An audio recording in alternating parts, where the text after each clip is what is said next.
কি নামে ডেকে বলবো তোমাকে, মন্দ করেছে আমাকে ওই দুটি চোখে। আমি যে মাতাল হাওয়ারি মতো হয়ে যেতে যেতে পায়ে পায়ে গেছি জড়িয়ে। আমি যে মাতাল হাওয়ারি মতো হয়ে যেতে যেতে পায়ে পায়ে গেছি জড়িয়ে।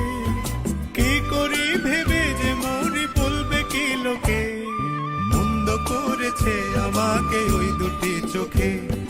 কি নামে ডেকে বলবো তোমাকে, মন্দ করেছে আমাকে ওই দুটি চোখে।